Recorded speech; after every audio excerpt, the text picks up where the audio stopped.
Good afternoon, everyone, and welcome to Louisville Mayor Greg Fisher's afternoon briefing. Today is Tuesday, September 15th. My name is Jean Porter. I'm Director of Communications for Mayor Fisher.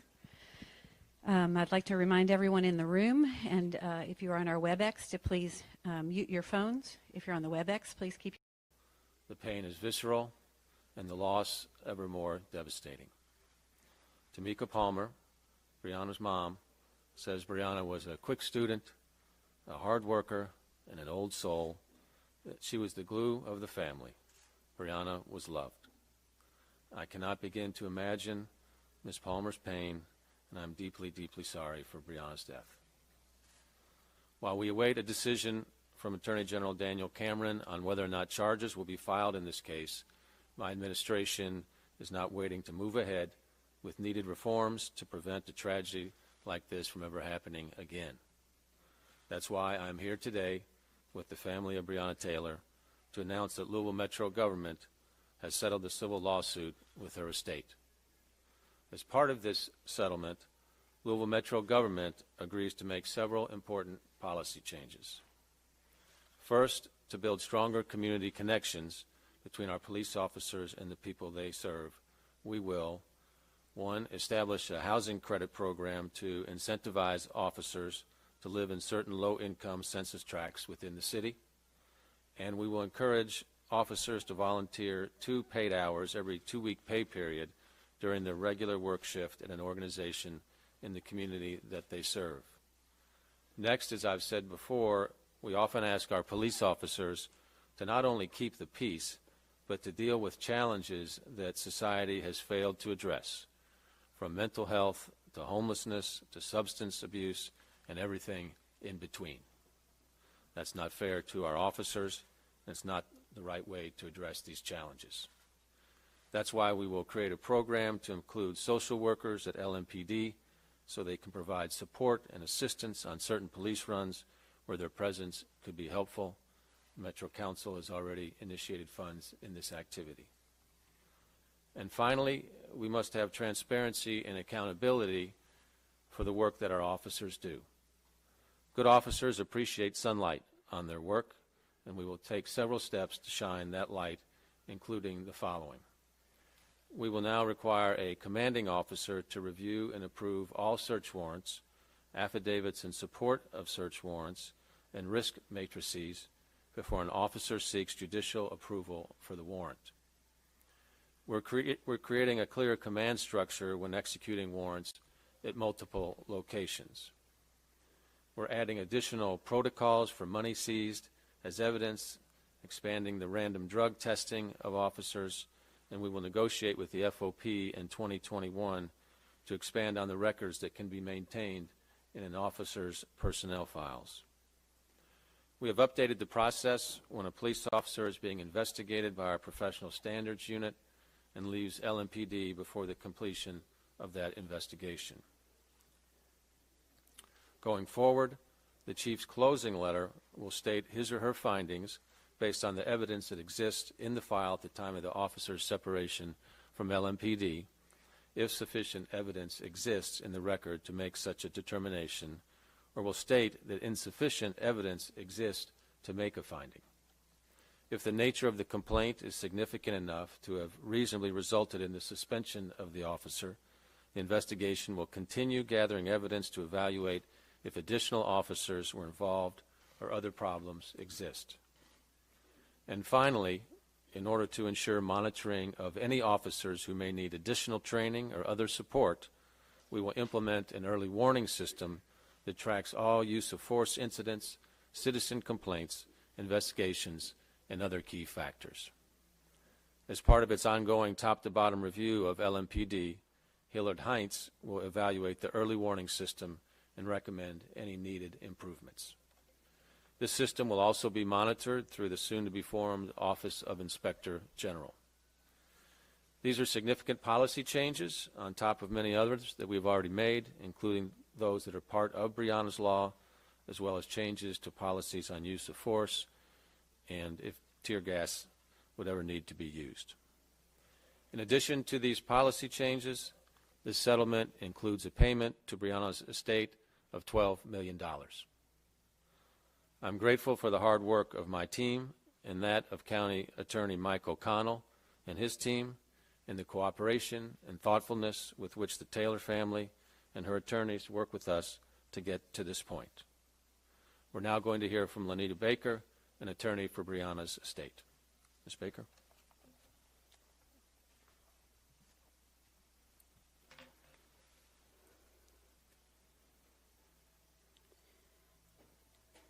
Justice for Breonna is multi-layered.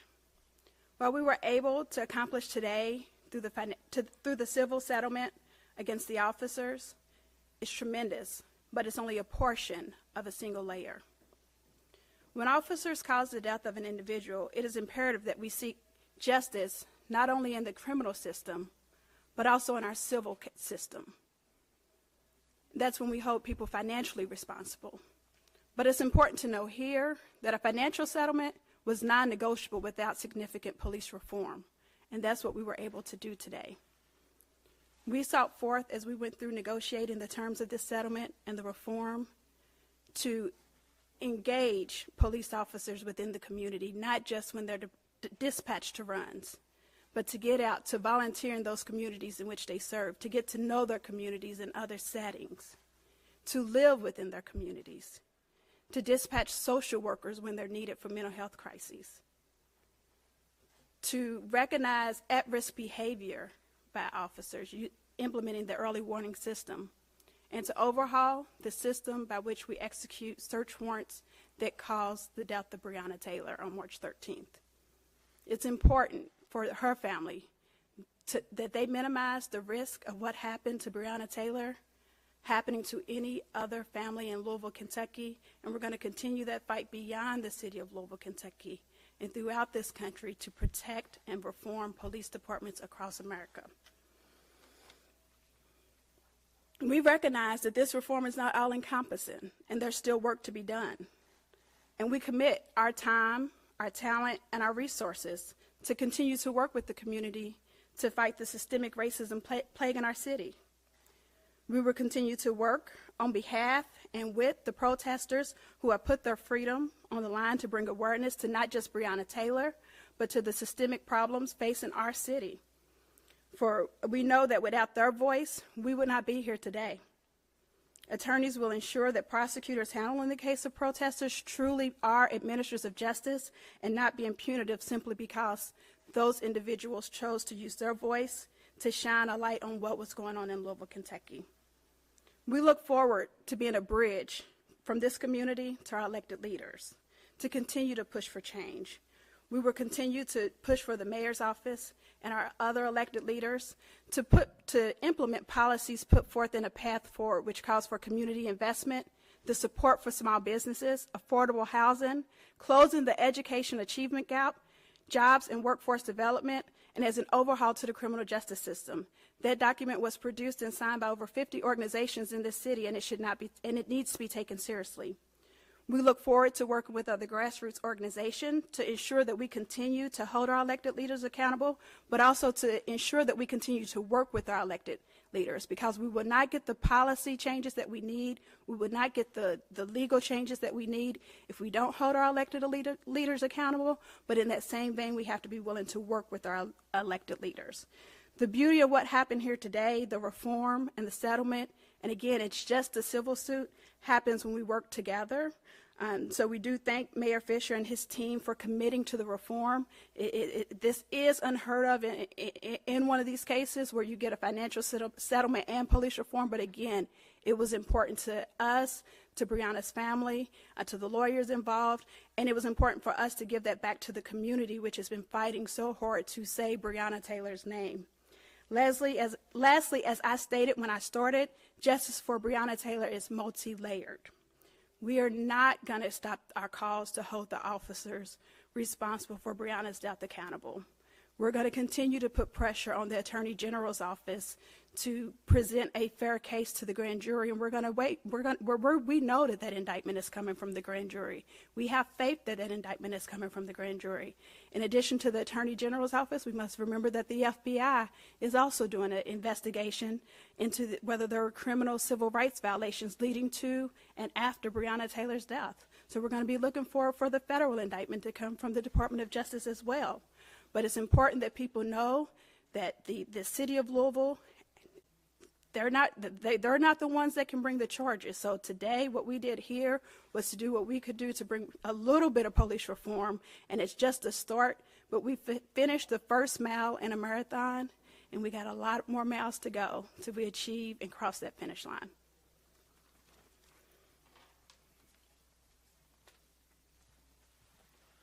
Thank you, Ms. Baker. We'll now hear from County Attorney Mike O'Connell, whose team worked diligently and thoughtfully to get us to this important agreement. Mike?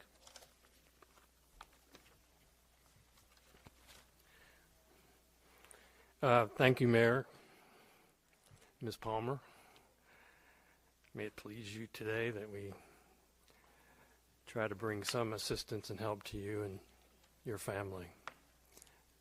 Breonna Taylor, Breonna Taylor's life matters.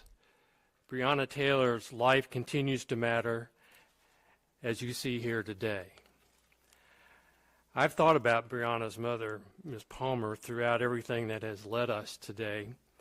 The hole in my heart of losing a child as well is the greatest grief I've ever known in my life, and nothing can fill that hole. I've tried to think how I would have reacted if Breonna was my daughter. Ms. Palmer has shown remarkable grace and courage these past 6 months. We did not wait to engage Ms. Palmer's counsel to discuss this case. The independent investigations by the Attorney General's office and the FBI are welcomed, but that was not going to delay the work toward meaningful changes in our city. This is not simply a significant monetary figure, but as Ms. Baker just mentioned, it is a path of agreed action. The reforms were discussed and moved ahead by representatives from both parties. This work happened over many weeks with good faith and dedication by everybody that was involved. Everyone around the table was dedicated to advancing those reforms for the whole community, Ms. Palmer. We tried our best to get a start. Much time and effort went into this, and I offer my appreciation to all involved. Let me just finish by saying today alone is not enough. My hope is this agreement is the next step in building a more just Louisville. A more just Louisville is the medicine we need to heal. Thank you very much.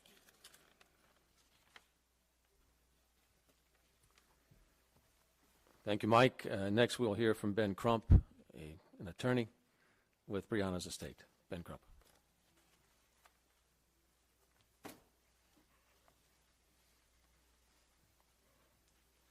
Thank you, Mayor Fisher, Attorney Mike O'Connor, to the Louisville Metro Council, to Tamika Palmer.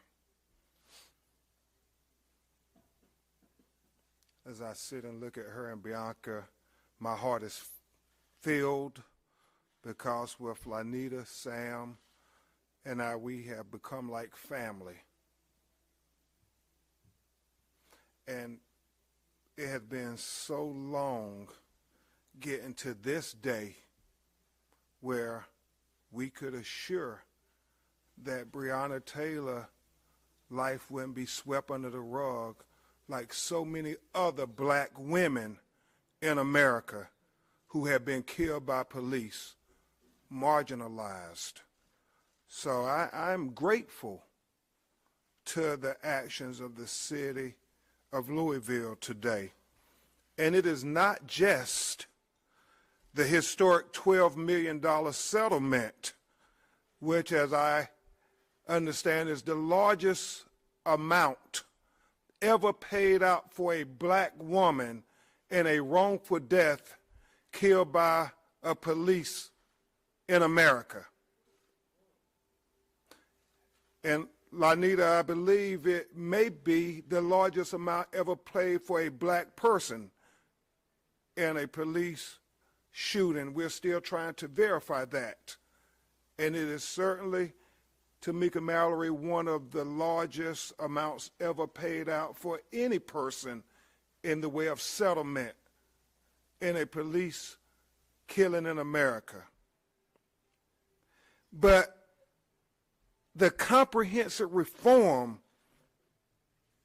that the Louisville Metro Council and Mayor Fisher put forth is equally important, because this is about setting a precedence.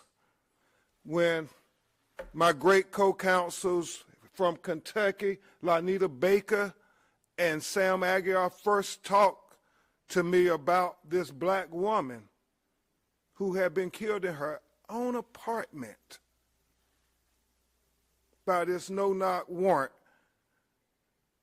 they were very concerned that nobody cared.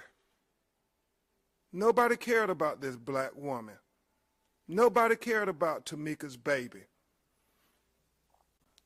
And that's when I started calling everybody I know to say that black women's lives matter too. I remember calling Reverend Al Sharpton saying, can I come on your show? I remember calling Ricky Smiley saying, can I get on your radio show, your national radio show? I called Tamika Mallory and my son and her team at Until Freedom. I called Senator Kamala Harris. I mean, I was saying to anybody who would listen, Breonna Taylor life matters. And Senator Kamala Harris was the first national elected official to go on national television and to say her name, Breonna Taylor. I called Teslim Figaro and Charlemagne and everybody to say, we cannot let her life be swept under the rug.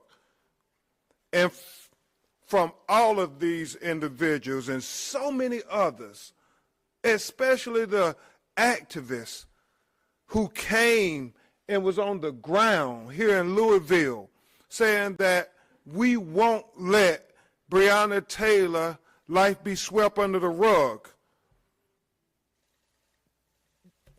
And thank God, with what has happened today, Mayor Fisher, not just with the historic amount, but equally important with the reform that Attorney Baker and Attorney O'Connor spoke of, it sets a precedence for other black women, that their lives won't be marginalized, that they will be valued. Lives like Sandra Bland, lives like Pamela Turner in Baytown, Texas, lives like 7-year-old Ayanna Stanley in Detroit, who also was killed as a result of a dangerous no-knock warrant. Because we have to speak truth to power when we get an opportunity. And these dangerous no-knock warrants are disproportionately executed against black people in America. And so I'm very happy that the Metro Council also stood united with Tamika Palmer to pass Breonna's law to abolish these dangerous no-knock warrants, because it was foreseeable who was most being put in danger with these no-knock warrants. And so I want to point out very significant what happened in Louisville here today in representing George Floyd in Minneapolis, Minnesota, Jacob Blake in Kenosha, Wisconsin, Pamela Turner in Baytown, Texas, right outside of Houston, Terrence Crutcher in Tulsa, Oklahoma, Botham Jones in Dallas, Texas, Joseph Richardson in Baton Rouge, Louisiana, and so many other names of black people who have been killed by police in America. While most of America is dealing with the COVID-19 pandemic, we in Black America are not only dealing with that pandemic, but but we're also dealing with the 1619 pandemic.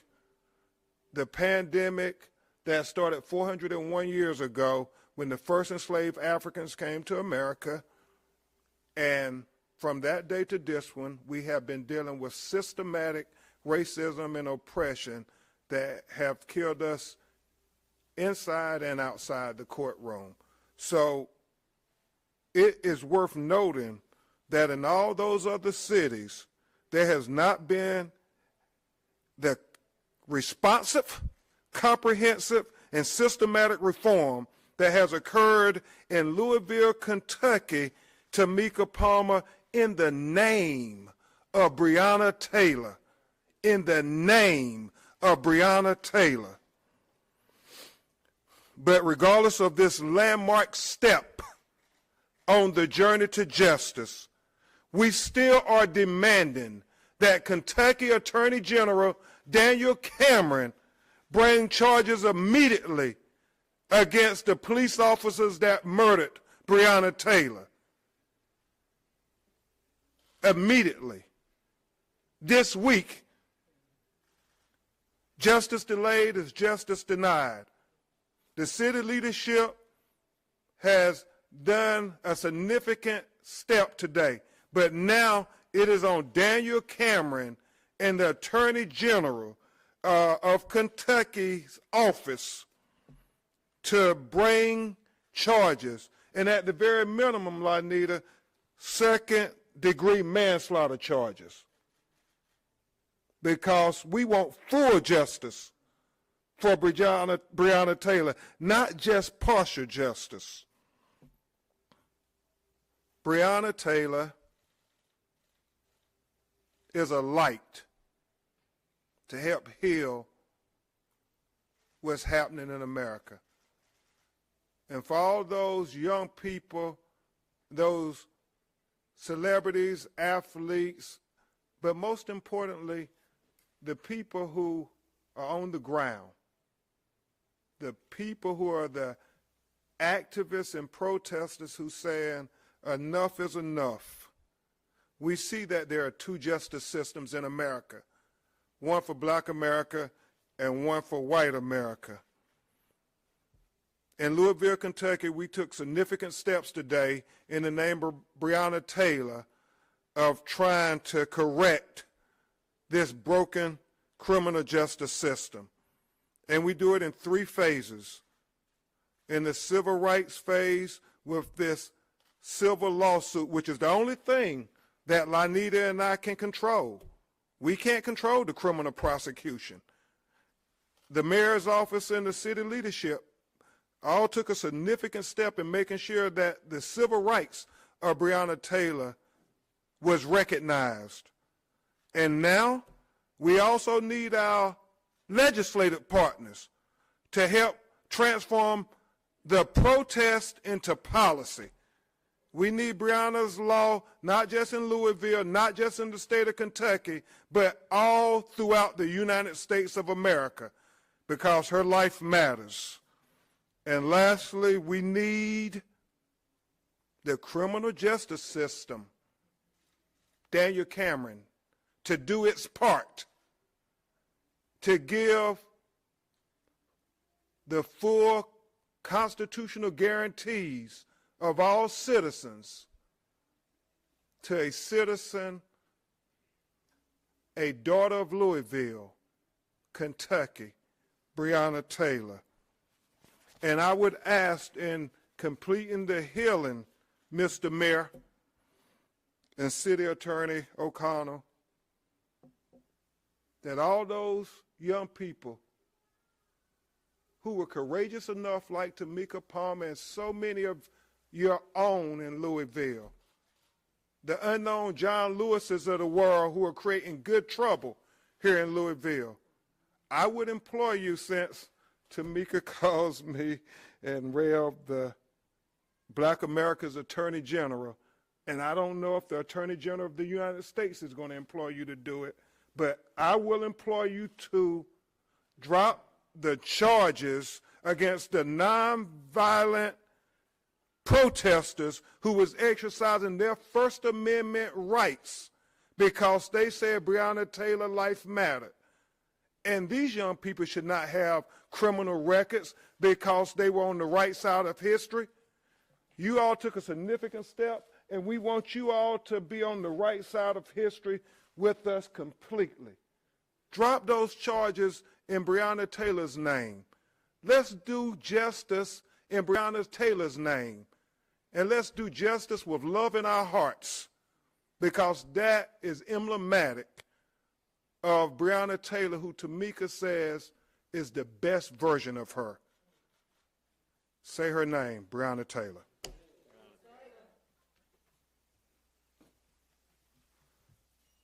Thank you, Mr. Crump.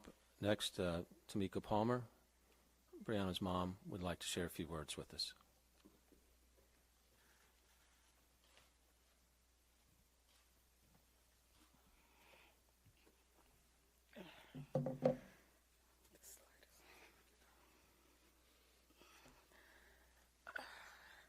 As significant as today is, it's only the beginning of getting full justice for Breonna. We must not lose focus on what the real job is. And with that being said, it's time to move forward with the criminal charges, because she deserves that and much more. Her beautiful spirit and personality is working through all of us on the ground. So please continue to say her name, Breonna Taylor.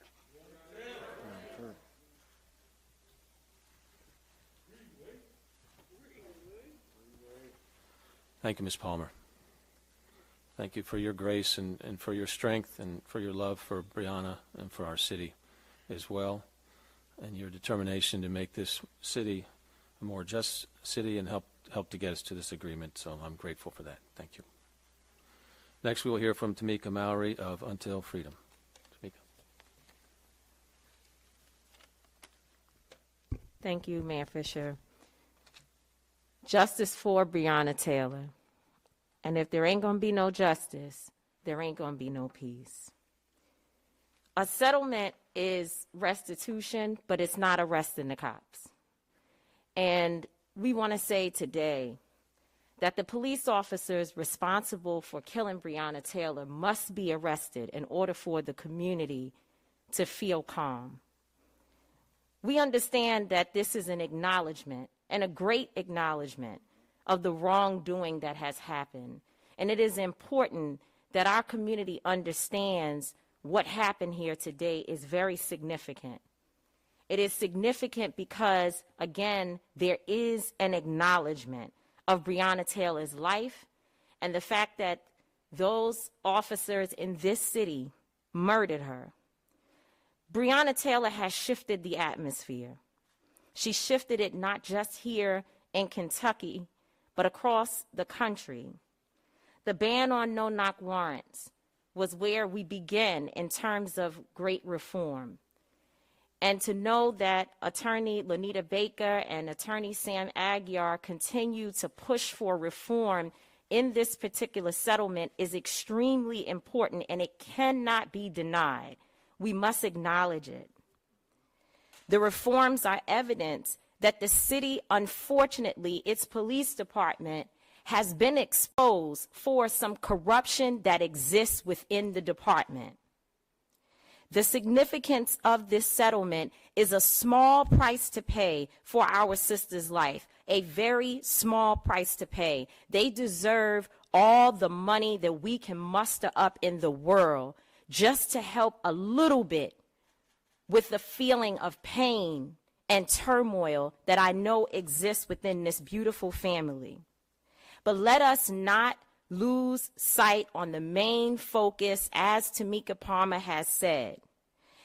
The officers, Brett Hankinson, Miles Cosgrove, John Mattingly, and Joshua James must be arrested. We cannot forget about Joshua James, the man who lied on a no-knock warrant application that sent police officers charging into the home of Breonna Taylor and Kenny Walker. We cannot forget about any of those officers. And if this police department is to do right by this community, if you know of other officers who were involved, they should be arrested and indicted immediately. Again, the restitution portion is one part, but arresting the officers is what will make this city do right by its citizens, and not just Breonna Taylor, but all the Breonna Taylors across this city who are afraid sitting in their homes, because to not have an indictment happen in this city is to say that no matter how much we pay, no matter how much reform we do, we rather pay, we rather cover it than to deal with the issue. And so I have to say to you, Mayor Fisher, we want to thank you for your leadership. But we want to say that if for any reason these officers are not indicted, that you must instruct your police department to fire every single one of them on the spot. That is called getting justice for Breonna Taylor. Thank you very much.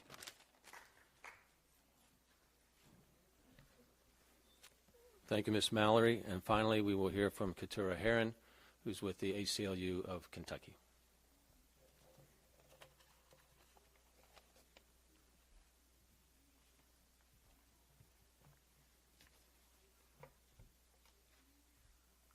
Good afternoon. My name is Keturah Herron, and I'm a policy strategist at the ACLU of Kentucky and also a member of Black Lives Matter Louisville. I was honored when Breonna Taylor's family asked me to be here today, and I am grateful to Asia Holston Barber and other members of the movement who helped me prepare my comments for today. To Breonna Taylor's family, you deserve better than having to fight for 6 months after officers from Louisville Metro Police Department, some of whom remain nameless, killed your beloved family member. You deserve closure. You deserve rest. You deserve to be cared for and loved on and supported for the rest of your days. I am grateful you have reached this point of some closure in some of the ways you have asked for.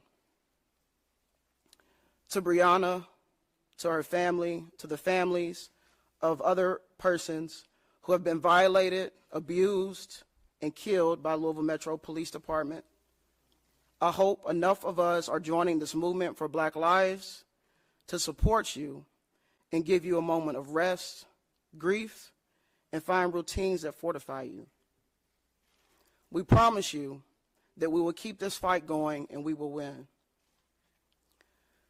We know we are not only fighting against the deadly violence that is integral to policing, we are fighting for a completely different vision of being in community together.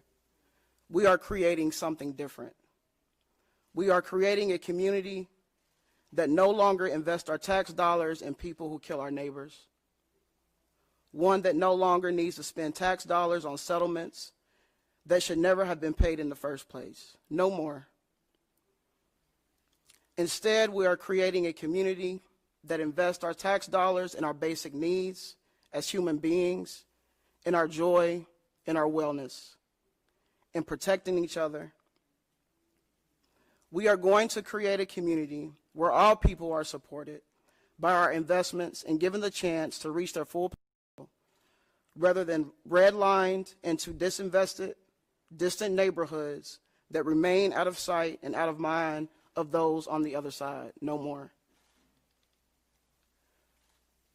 We want to end the so-called compassionate community that was never actually compassionate, where people were forced to compete against each other for scarce essential resources, policed for the consequences of what it means to live in scarcity, and then killed for our connections to each other. No more.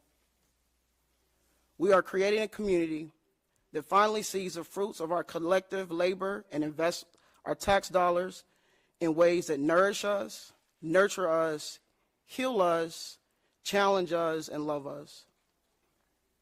In ways that house us, feed us, and make us laugh. This is the community investment that values Black life, and we will heal in Louisville. To Louisville Metro government and all the complicit decision makers throughout this horrifying experience, understand that this is not over.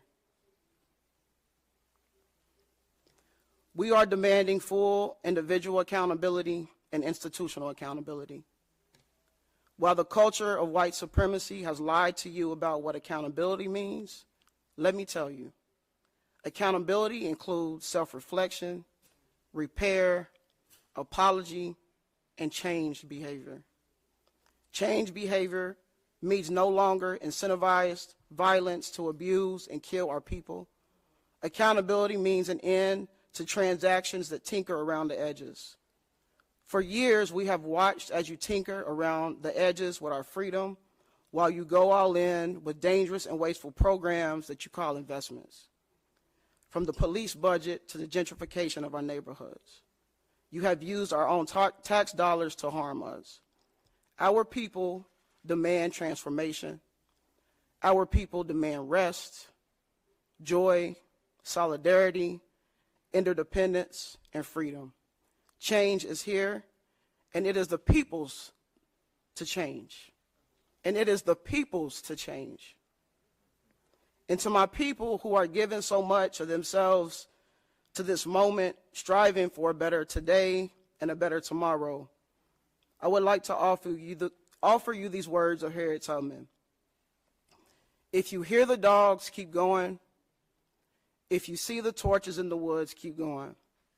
If they're shouting after you, keep going. If you want a taste of freedom, keep going. Thank you.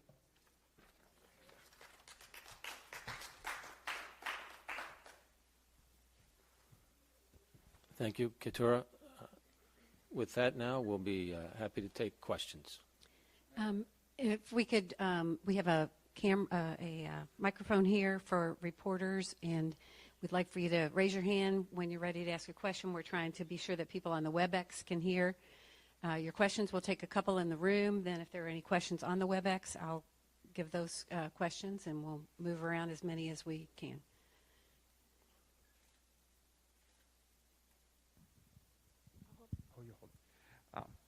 Thank you, Mayor. How much did the timing of the grand jury play into the announcement of this civil settlement? Was it important for the city to announce a civil settlement before the grand jury's decision? No, we've been thinking about this and working about this on, for quite some time now. So they're on two different tracks in terms of the civil and the criminal. So the parties negotiated this settlement that came out here today.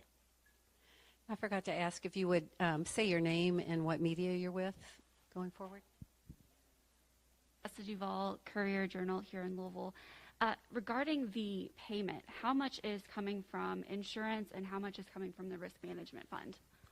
Yeah, let me introduce Daniel Frocht, our Chief Financial Officer, and he'll break that down. Daniel Frocht.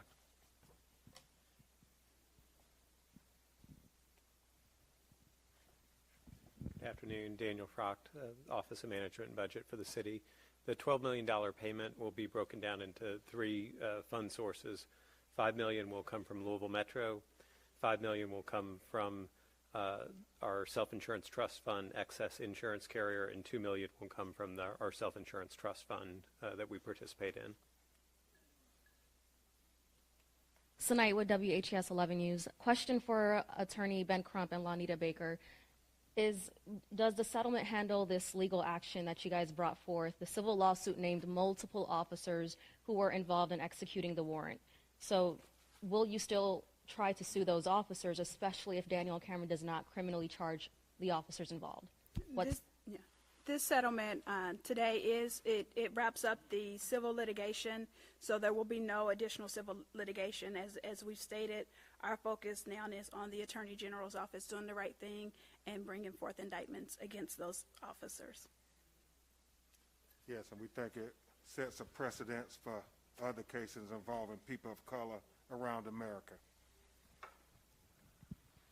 Dalton Godby with WDRB. Mr. Mayor, can you commit right now to what Ms. Mallory just said about firing the officers if there is no indictment brought? When I say justice for Breonna, I mean, what that means is the truth needs to come out in the case, and that's what the whole process is about with the Attorney General. I don't know what he's going to do and what he's going to come out with. Obviously, the one officer that we were able to take action against, we did, and so now we're going to wait for the rest of the process to continue. Mayor Fisher, Amber Smith with Spectrum News here. If you could put into words what all of these different reforms, both with Louisville Metro government and with LMPD, will mean for the community. Well, in order for the community to heal and move forward, there needs to be legitimacy and trust between the community and the police force, both here in Louisville and all over the country. This is a conversation that's taking place, so we hope that these are steps that are going to begin that process so that we can work forward together. This isn't going to be an overnight activity, but it's a step. Mayor, this is a question from the WebEx. Steve Bittenbender from the Center Square asked, will any of the reforms require Metro Council approval or the sign-off from FOP?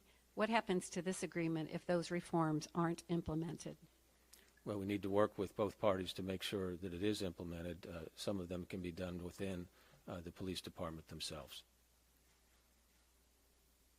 Mayor, Denny Camper with WLKY News. Who was at the negotiating table from the FOP or from LMPD when it came to discussing these reforms? Talk about that. I'll bring up Mike O'Connell. The reforms that became part of the settlement agreement were done primarily by counsel for the respective parties, and consultation with those police officials that could lend information and procedural protocol and that type of thing. But this was a decision made by the administration and just sitting down and doing a lot of negotiation over it. And but we always knew from the beginning, it was made very clear, as Lonita said, we always knew from the beginning that some aspect of any settlement in this case was going to have to contain reforms. And Ms. Palmer and Lonita, and they were very involved in the conversations about, at least at this point and going forward, what can we do now that we can move the rock in that regard. And while I'm up here, I'd like to, Daniel, I want to correct you on one thing. You asked about the source of the funds and how it worked. Somebody over here did. But part of the funds were Louisville Metro, or the Louisville Area Government Insurance Trust, I should say, purchases excess coverage from an insurance carrier in certain cases, and $5 million of this came from the excess carrier that is the insurance carrier for the Government Insurance Trust. So the breakdown, though, is Louisville is responsible for the first $500,000. Legit, or the Government Insurance Trust, is responsible for the next $2 million, and that's an insurance trust in which the water company and TARC and others participate in. And then there was the $5 million from the carrier, and then the additional sums were from Louisville Metro. Did I say that right, Daniel? Okay. Thank you. The next question is from Sal Bono of Inside Edition Digital. He asked, if you're waiting for everything to come out on police in order to fire them, why did the city choose to settle? Well, the timing of this was such that both parties felt it was best to do it now, so we could talk about both the reform aspects of this and, of course, the financial settlement. Mayor Fisher, this is Natalia Martinez with Wave 3 News. What would you say to any possible criticisms that this was settled only as a way for you to not have to testify and answer questions in relation to the case, for the chief and subsequent chief, the interim chief that came after Conrad, to not have to answer questions about this case, and also members of the police department? These are not related issues, and we'll testify as need be. Hi, Mr. Mayor. My name is Mark Morales. I'm a reporter with CNN. I had a couple of questions. When was the last time you spoke with the Attorney General regarding this case, and why haven't the other officers that were there that night been fired? Is there something that you saw in after-action reports that didn't warrant that, or is there any particular reason? We took the action based on what we saw in the PIU file as it was given over to the Attorney General, and the state law procedure is, goes from PIU to our local Commonwealth attorney, who then recused himself. That's why it's at the Attorney General's standpoint right now. This question is from Marissa Latte from the Washington Post. She asks, who in the Louisville Police Department currently signs off on search warrants, if not commanders? What is the process? Chief Rob Schroeder is here. If he could take that, please. Police Chief Rob Schroeder. Good afternoon. Currently in our process, a search warrant is applied for by the officer. It is reviewed by potentially a commanding officer in many cases, but not necessarily always. In the instant it is signed off by a commanding officer, that may be by somebody in an acting capacity. What this agreement does is solidify that it will be an actual commanding officer of the rank of sergeant or above. So that's what the significance of the change you're seeing is here.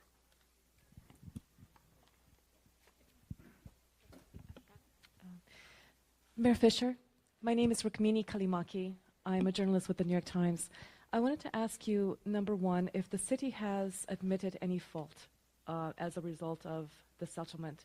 And secondly, my second question is for Ms. Tamika Mallory. If the law does not allow the Attorney General to charge the officers that returned fire in self-defense, what will be the answer of protesters and demonstrators seeking justice for Breonna Taylor?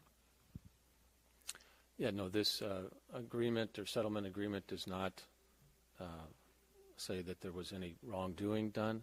In this case, it's just an acknowledgement of the need for reform and the need for a settlement to take place. Next question is from Jonathan Allen from Reuters. Oh, I'm sorry.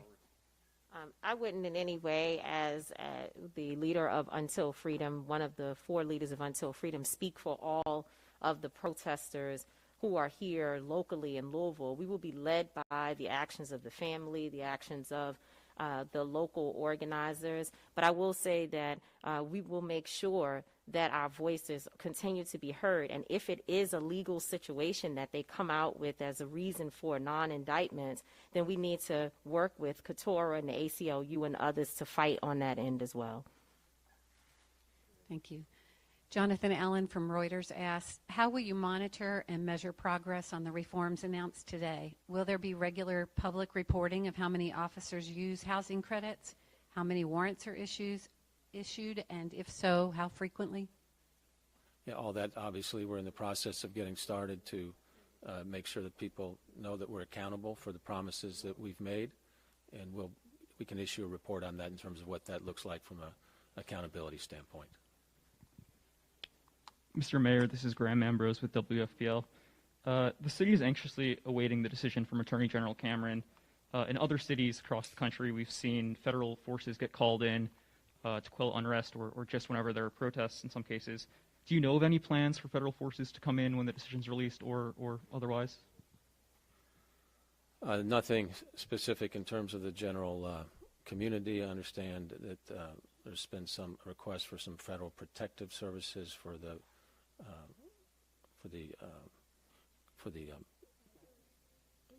not for the grand jury, but for the business or for the federal courthouse. Excuse me. Tessa from the Courier-Journal again. This is for Lonita Baker and Ben Crump. We've heard about a lot of the reforms that you are getting, but is there anything that you pushed for that you did not get or that you wish you had gotten?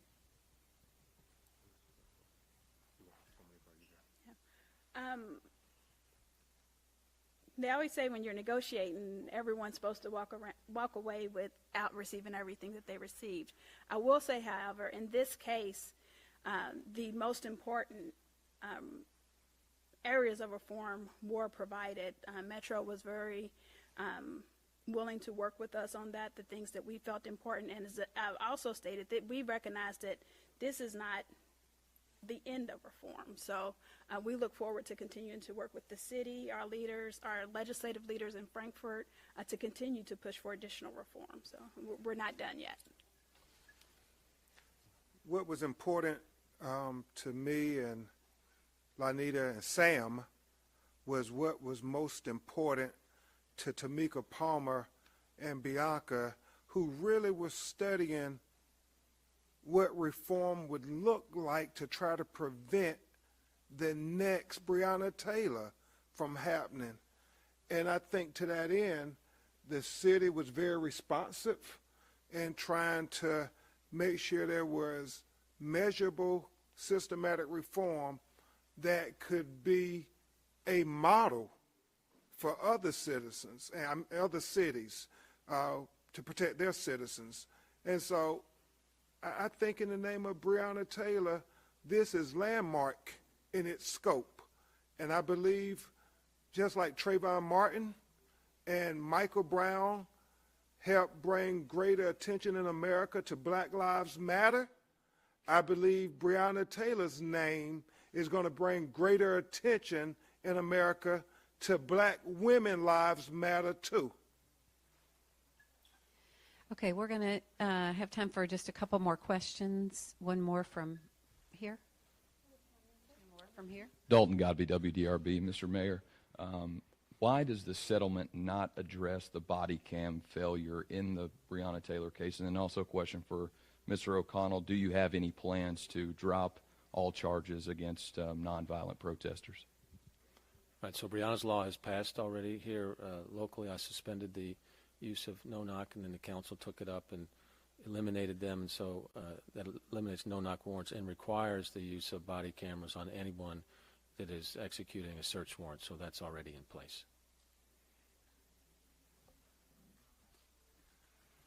I can tell you we've taken steps in my office to already look at every case and place them in what I would call a file of the least offensive sort of charges to the middle, and then obviously the most serious. There are a lot of serious offenses that were committed that we have to address, not the same way we would on this end. So to answer your question, I'm going to look at them very carefully. We're going to make a decision, but I think we're going to see some movement in the right direction. Tonight with WHS 11, Mayor Greg Fisher, is this settlement a reflection that the officers acted wrong? And another question, is there a reason why you added increased drug and alcohol testing of officers involved in shootings? Why was that added specifically? On the second question, that's just a good practice for any organization to make sure that everyone is operating their responsibilities in a straight manner. On the first note, this is just an agreement that between the parties without saying anybody did anything wrong. It's just coming together with these reforms and then a financial settlement. Okay, our last question comes from Kate Howard from the Kentucky Center for Investigative Journalism. You mentioned reform as it related to seizing money. Was there a seizure in the Taylor case? And if not, can you address why it's part of this settlement? I think, Mike, I'll give that to you. Well, Lonita, I'll let you go first. And then, It's not an issue. It's not an issue specifically within this case, but you know, there's allegations out there, and this piece of reform is to protect the community as well as officers with any allegations as it relates to currency seizure. So now it's, as they come into contact with money, they must always have a second officer with them, and they must also, both officers must have their body cameras on until they turn to the property room. So it's not that it was an issue in this case, it's just with some of the things that were coming up. Okay, if any media have any other questions, you can direct them to my email, jean.porter@louisvilleky.gov, and we'll get those routed as need be.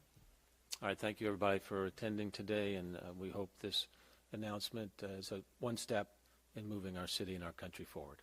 Thanks everybody.